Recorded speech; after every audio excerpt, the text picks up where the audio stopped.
ये मुस्लिम आरक्षण को लेकर के पूरे देश भर में ये चिंगारी की आग जल उठी है। केंद्र की मोदी सरकार और राज्य की भाजपा गठबंधन सरकार के लिए एक बड़ी चुनौती साबित हो रही है। और मौजूदा अभी कल देखा जाए तो मुंबई इस्लाम जिमखाना में जो बहुत बड़ा मुस्लिम आरक्षण को लेकर के मौलाना आज़ाद विचार मंच की तरफ से कार्यक्रम किया गया था। सारे मुस्लिम इकट्ठा हुए थे, पूरे देश प्रदेश भर से आए थे और उसमें उन्होंने मांग किया कि मुस्लिमों के हालात दुर्दशा को देखते हुए 5% जो आरक्षण पूर्व की सरकारों द्वारा किया गया था उसको लागू किया जाए। आइए हम जानते हैं यहाँ पर मौलाना आज़ाद विचार मंच के महासचिव डॉक्टर दानिश लांबे जी से, उनका इस बारे में मुस्लिम आरक्षण को लेकर क्या कहना चाहते हैं।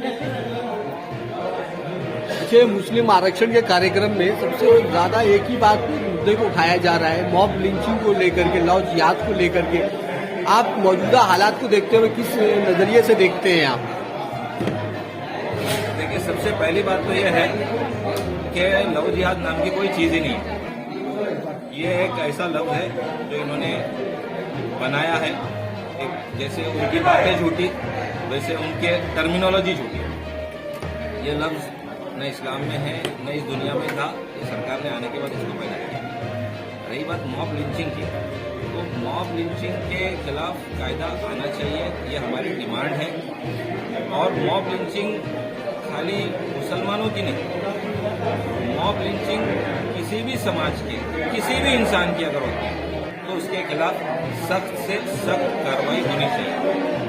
आज ये हालात मुसलमानों पर है, हो सकता है कल किसी दूसरे कौम पर आएंगे, तब भी हम यही बोलेंगे कि मॉब लिंचिंग के खिलाफ कायदा आना चाहिए। उसके खिलाफ सरकार ने सख्त से सख्त कार्रवाई करनी चाहिए।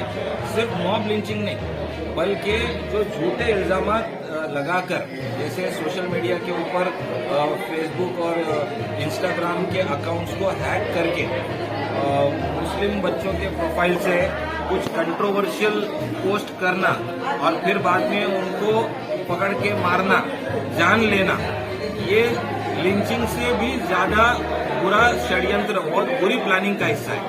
ये एक दो नहीं, ऐसे काफी केसेस हो चुके हैं। इसी तरह से कोई भी तरीके से फंसाकर शादी के नाम पर लड़के को या लड़की को, मुस्लिम को या किसी नॉन मुस्लिम को, किसी को भी झूठे इल्जाम में फंसाकर इस तरह की कार्रवाई करना, ताकि लोगों में आपस में, कम्युनिटीज में नाइत्तेफाकी पैदा हो, इसकी हम जो है बिल्कुल मजम्मत करते हैं और इसके खिलाफ सख्त से सख्त कायदा आना चाहिए।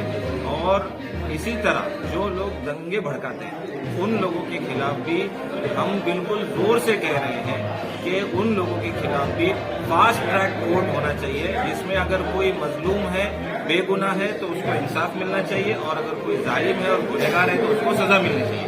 ये हमारी डिमांड है आज। एक लास्ट सवाल मैं करना चाहूंगा कि मौलाना आज़ाद विचार मंच की ओर से आज भी कार्यक्रम में भी कहा जा रहा है कि मुस्लिम बहुत पिछड़े हुए हैं, मुस्लिम हर क्षेत्र में मतलब हुए हैं। क्या लगता है कि आपके मौलाना आज़ाद विचार मंच की ओर से कितने प्रतिशत जरूरतमंद बेरोजगारों का, शिक्षित युवकों का आप लोगों ने सहयोग किया है मदद के तौर पर? देखिए, हमारे पास ऐसे कोई आंकड़े नहीं है। मौलाना आज़ाद विचार मंच अभी तक अवेयरनेस के काम कर रहा है।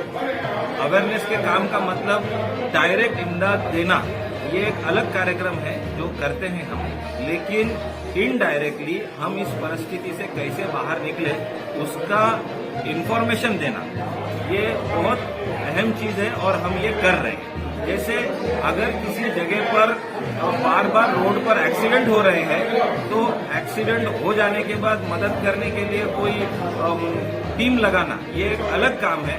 और उस रोड के ऊपर एक्सीडेंट ही ना हो उसके लिए तैयारी करना, ये एक अलग चीज है। बिल्कुल इसी तरह से मौलाना आज़ाद विचार मंच जो है वो ज्यादा से ज्यादा अवेयरनेस दे रहा है, लोगों को इन्फॉर्म कर रहा है, ताकि ये चीजें बेरोजगारी हो ही ना, ऐसे कायदे लाना, इसके मुद्दों को सरकार के सामने ले जाना ताकि ये चीज ही ना हो। हम इसकी तरफ ज्यादा ध्यान देते हैं, बनिस्बत इसके के जो बेरोजगार हो चुके हैं उनको रोजगार दिलाने के लिए जो है कुछ आर्थिक मदद कर सके, ऐसा नहीं हम लोग कर रहे हैं। हम लोग अवेयरनेस पर ज्यादा ध्यान दे रहे हैं। हम लोग ज्यादा से ज्यादा बच्चों को कॉम्पिटिटिव एग्जाम के जरिए कैसे वो पास होकर वो एडमिनिस्ट्रेशन का हिस्सा बने, मीडिया का हिस्सा बने, लॉ का हिस्सा बने, कैसे वो पॉलिटिकल लेजिस्लेशन वगैरह में आए, इसकी ज्यादा से ज्यादा जानकारी और इस इल्म को प्रमोट करने के लिए हम मेहनत कर रहे हैं। वक्फ के मामले आप तो देखते हैं, तो उस बारे में क्या कहेंगे आप?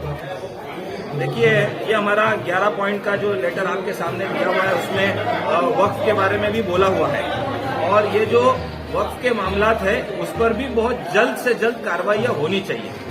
मैं एक बात बहुत ही दिल से कहना चाहता हूँ कि वक्फ के अंदर जितने भी मामलात फंसे हुए हैं उन तमाम मामलात के अंदर खुद हमारी कौम के कुछ लोग भी जिम्मेदार हैं, और हमको हक और इंसाफ के साथ जो सच्चाई है उसको सामने लाने में सरकार की भी मदद करना चाहिए, और सरकार को भी चाहिए कि इसके ऊपर जल्द से जल्द एक्शन ले।